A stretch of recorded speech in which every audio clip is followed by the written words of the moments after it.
Hi, and welcome to Metaverse One. Today, I'm going to talk to you about the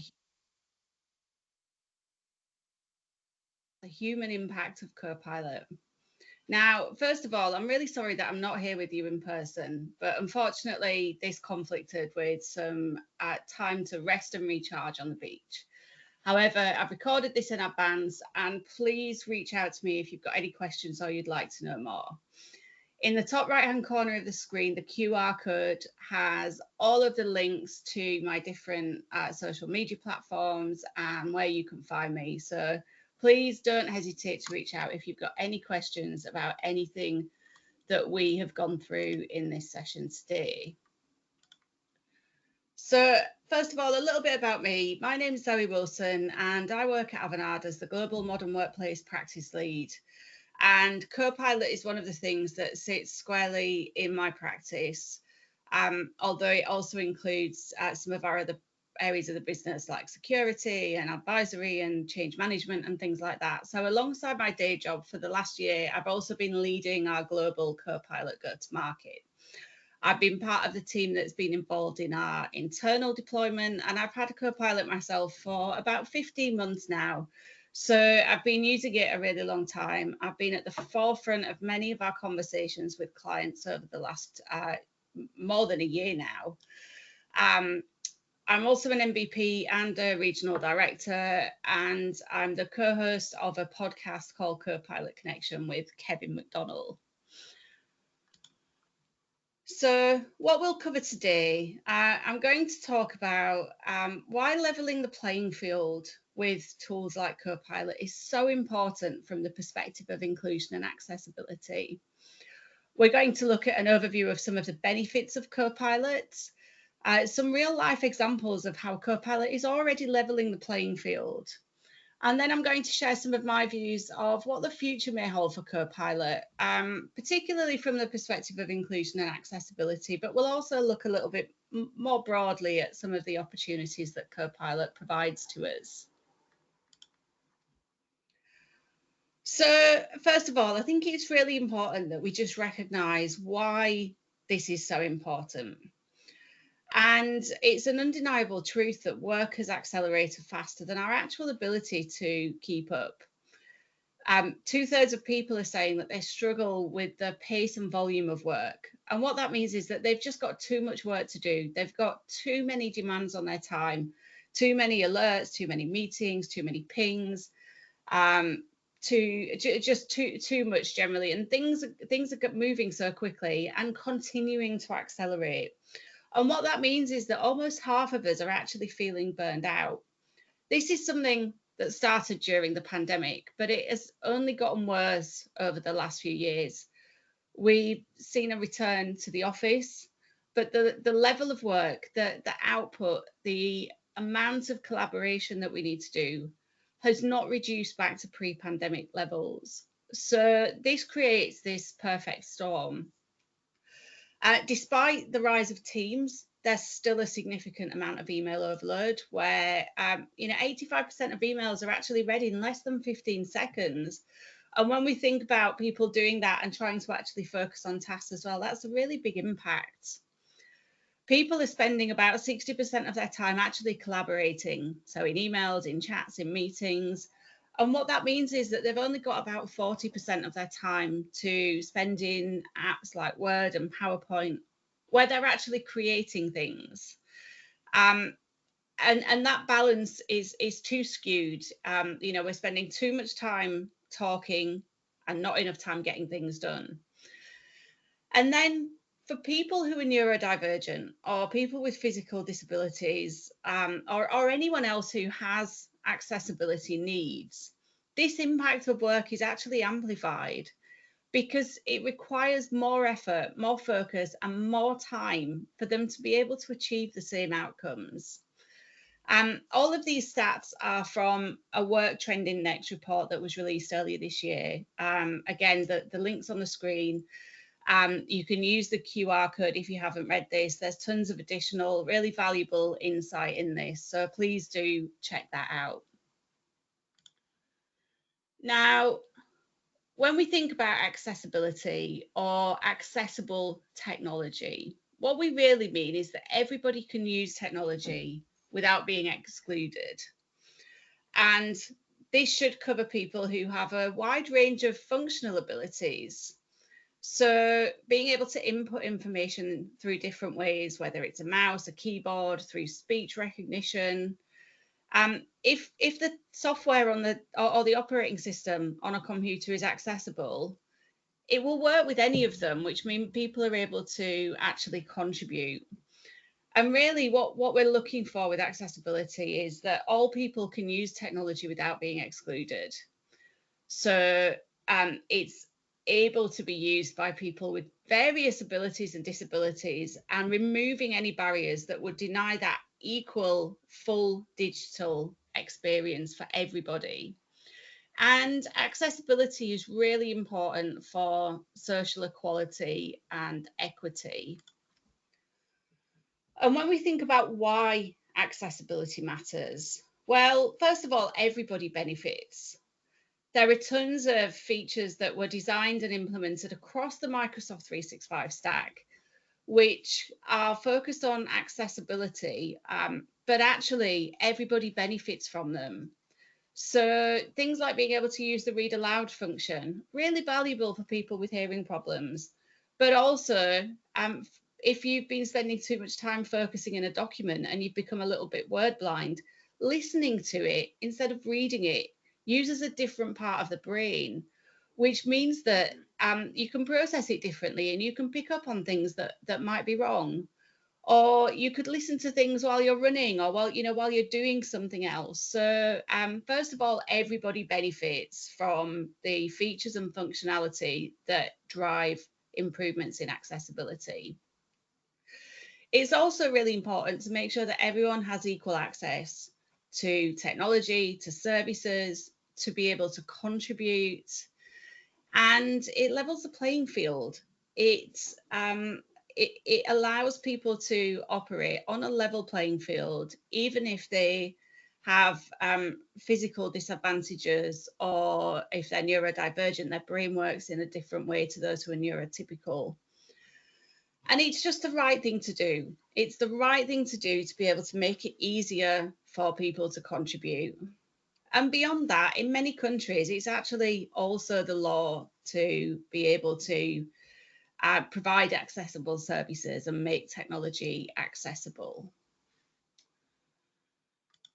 So moving on then from just that general understanding of leveling the playing field and why that's so important, to look specifically at the accessibility benefits of Copilot.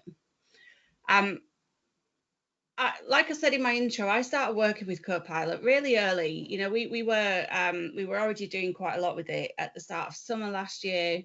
And one of the things that we did, because we wanted to understand the benefits and the value of Copilot, and there was so much unknown at that point, we developed a research program. And through that research program, we were looking at lots of different domains where we could understand the impact that Copilot was having.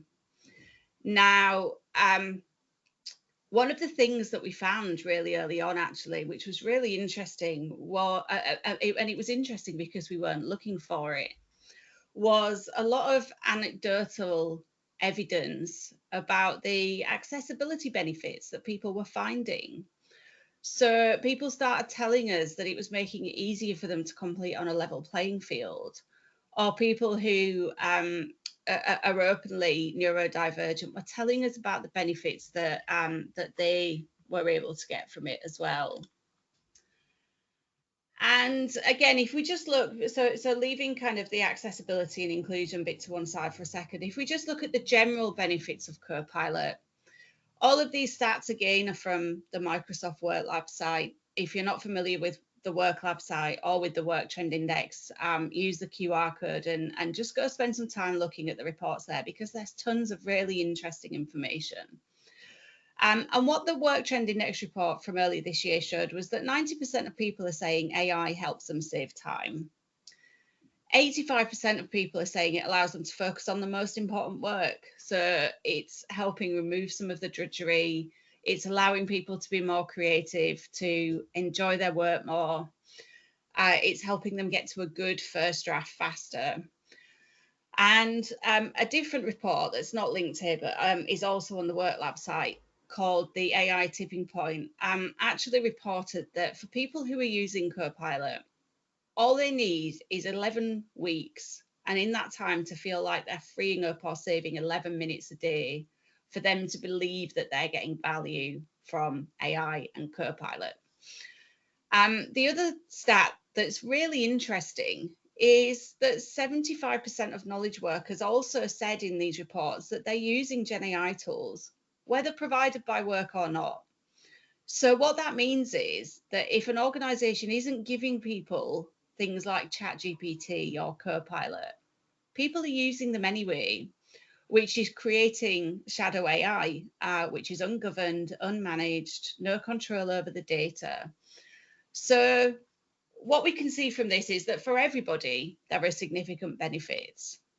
And if organizations are not providing these tools, people will go and use them anyway.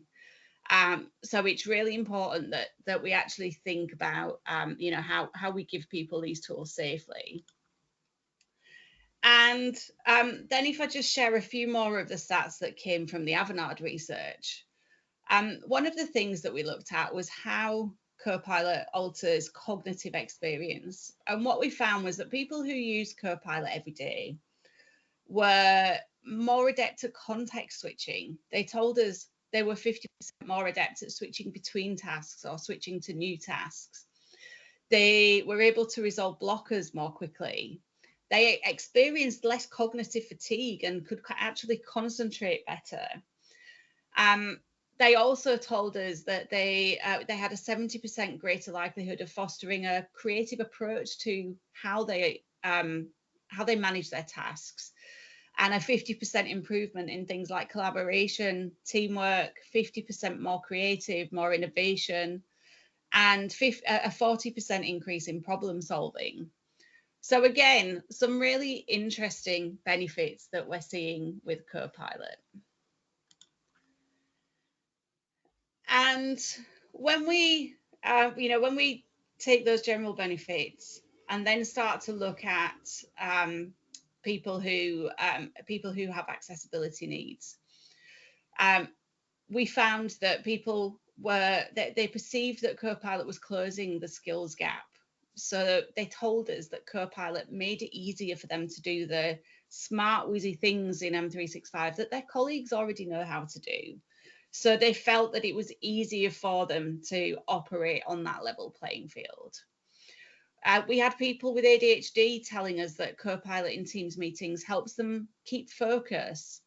If they got distracted, instead of having to ask for something to be repeated or try to catch up just from what people were saying, they were actually able to use Copilot to summarize the last few minutes and help them get back on track. And for long meetings, this is really important because actually that person who might have become distracted, if they don't find a way to get back on track, then actually for the rest of that meeting, they're not able to contribute. They're not adding value. So this was a really interesting and important statistic. People who are neurodivergent told us that Copilot helps them get over that blank page paralysis. And actually, that's something that everybody can suffer from. But for people who are neurodivergent, overcoming that blank page can be a bigger mental lift. It can require more effort. So again, helping them get to a starting draft that they can move forward from is a really interesting benefit. And then if we look at physical disabilities as well, there are tons of people who are starting to share online their stories of how Copilot is helping them save time and making it easier for them to be able to do the things that many of us take for granted. And I've just got a few examples of this that I've come across online or come across through my experience of helping people with Copilot. And this one was one that was really interesting to me. So the QR code at the top, again, you can use that and that will take you to the original tweet from Dave. Dave has cerebral palsy, and he shared a video. I think the video is about 12 minutes long, of how he actually uses Copilot to help. So with his physical disability, before using Copilot, it would take Dave 8 minutes to write an email and 45 minutes to create slides in PowerPoint. But with Copilot, he was able to get this down to 3 minutes to write an email and just 8 minutes to create those slides in PowerPoint, which is, it's an absolutely whopping time saving. 42 minutes saved. So really inspiring. And this post was from a few months ago now, so I expect Dave will actually be using Copilot in even more interesting and significant ways. Then if we look at people with neurodiversity or people with executive functioning challenges, what we found was that before Copilot, the way that they described their way of working was overwhelming. It was a huge challenge to keep everything organized, constantly trying to stay on top of the things that they needed to do, whilst actually juggling tasks at the same time, with lots of meetings, lots of emails. And this was just a huge, huge cognitive load. And then after Copilot, they told us that it really helps them streamline the way that they manage activities. It's helped them optimize their to-do list. It's made their tasks more manageable and really brought a noticeable improvement in how they manage their workload. It's reduced that cognitive load and really improved their focus and engagement, which is just fantastic. Then we have Anton. And you might recognize Anton from the Ignite keynote last year. Again, Anton has cerebral palsy. And in his story, he actually shares, he shares how he uses GitHub Copilot rather than M365 Copilot. Anton, there's actually tons of blog posts and videos of Anton sharing his experiences. He's very physically disabled, so he finds complex physical actions difficult. He finds typing and speaking difficult as well, so it limits how he communicates with people. And in one of the videos that I watched, he talked about how he really likes coding and software development, but he'd give up on ideas because he physically and mentally couldn't get the idea out of his brain into the code that he needed to do. So using GitHub Copilot for him has been absolutely transformational. He's able to write code more easily, and actually Copilot will suggest code that he's not even thought of yet. It helps him document his code, which I know is something a lot of developers don't enjoy doing, but that kind of heavy lift with the disabilities that Anton has as well is quite significant. So it makes it easier for him to be a better developer. And he also shared that Copilot helps him overcome some of his natural pessimism as well, which I find really inspiring. And then if we just look at some other examples of the benefits of Copilot, where it's helping level the playing field, with people with dyslexia are reporting that it helps them interact with content in a completely different way. So they can use prompts like summarize this document in 5 actionable bullet points. What are the key themes of this document? So rather than using it to produce content, although they will do that as well, it helps them understand the intent of content in a different way, which again makes it easier and reduces that cognitive load. For people who are writing in their non-native language, they can use Copilot to improve readability or grammar. I know a lot of German people who sometimes come across as quite abrupt in English, so they can use Copilot to actually turn down the language that they're using so that it's more readable and they come across better.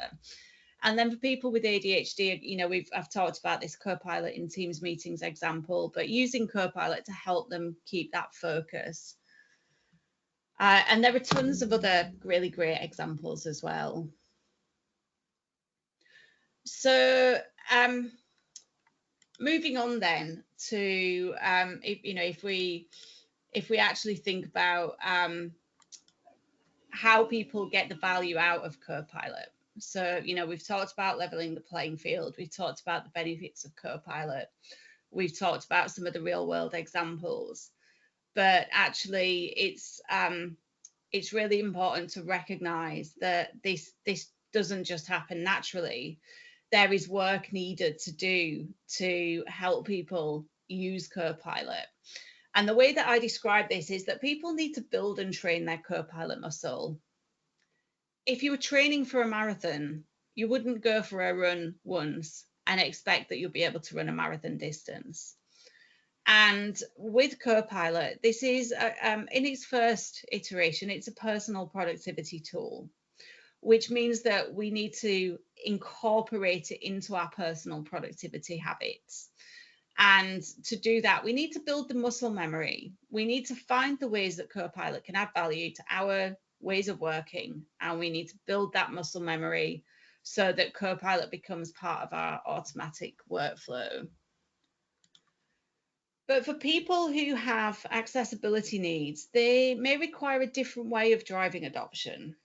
So for people, like the way that you might drive adoption typically would be to, you know, give people lots of guides and videos and things like that and run lots of sessions. But what people told us, people who are neurodiverse told us, was that user onboarding can be quite challenging due to that information overload, due to that overwhelming information.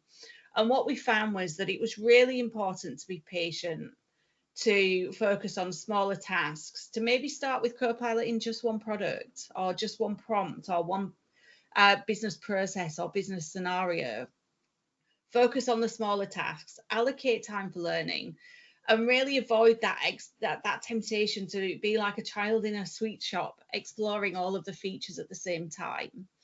And it's important to focus on different learning techniques, on short videos, audio exercises, make it tangible for people in the context of their role and what they do.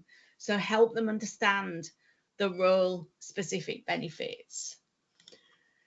And it's really important to remember that using Copilot is a choice.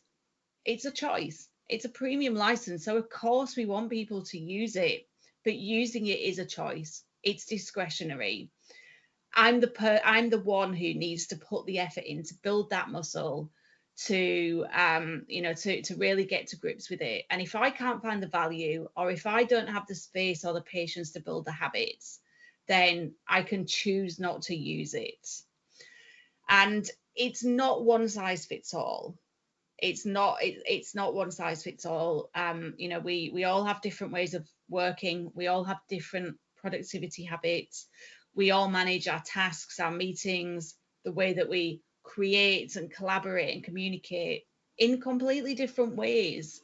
So it's really important that we recognize this, and that that when we're looking at how to get the value out of Copilot, that we put in place the right things to help people find where it adds value for them.